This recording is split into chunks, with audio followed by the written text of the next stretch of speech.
Hey, this is Gurian here for the Happiness Channel, and I've been making these videos based on my new book on happiness called Healing Your Heart by Changing Your Mind, a spiritual and humorous approach to achieving happiness. The book recently reached bestseller status on Amazon, and I've been summarizing bits of information from it in these little videos. So today we're going to talk about fear. And fear is the kind of thing that holds people back from accomplishing their goals. Many of us were not taught that the world was a safe place growing up. I personally was not. I was kept in a crib until I was 6.5 years old. Something that I will never understand, but it's the truth. And I came from a very overprotective family. I had to watch every move I made.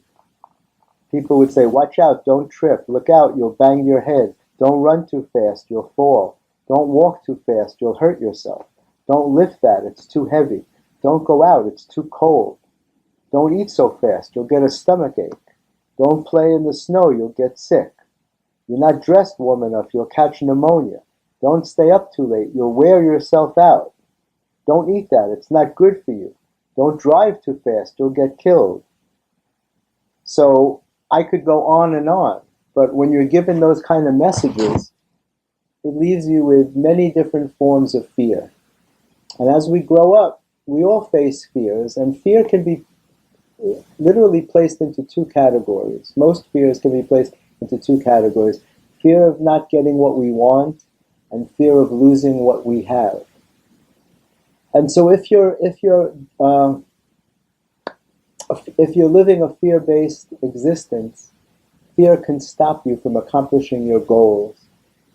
I fought fear from the time I was a kid. I grew up being afraid of the dark, and I remember as a child making myself go in the dark to show myself that there was nothing to be afraid of.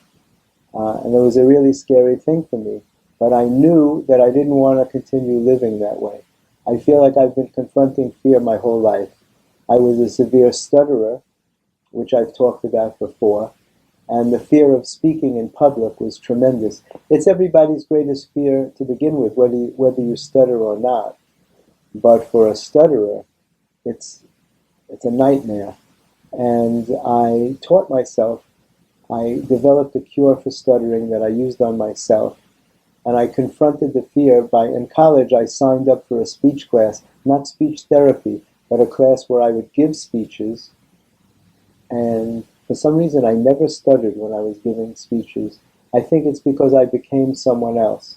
But I learned to confront my fear, because fear is a bully. And if you don't stand up to fear, you won't accomplish anything that you want to do. Fear tells you that you can't do it, that you're not good enough, that people don't like you. It gives you negative messages all the time. And so I've done things like I made myself travel to Europe alone, because traveling is very difficult for me, because I have ADHD and I have literally no sense of direction. I can go someplace for years, and one day it'll look like I was never there before. It's totally confusing to me.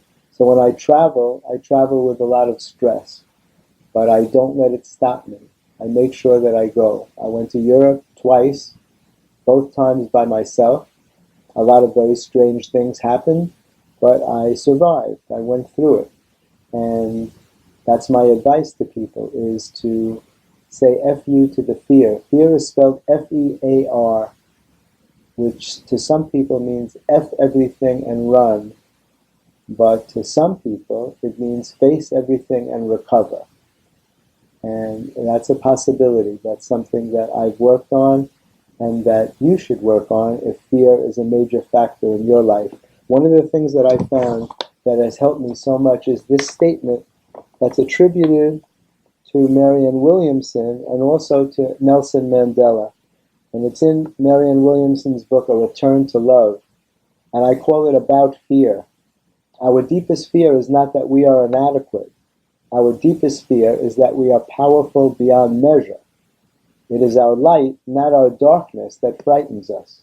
We ask ourselves, who am I to be brilliant, gorgeous, talented, and fabulous?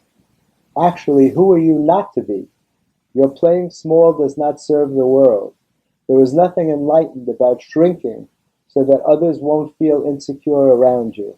We were born to manifest the glory within us. It is in everyone.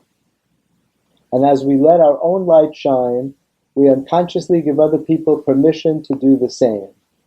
As we are liberated from our own fear, our presence automatically liberates others.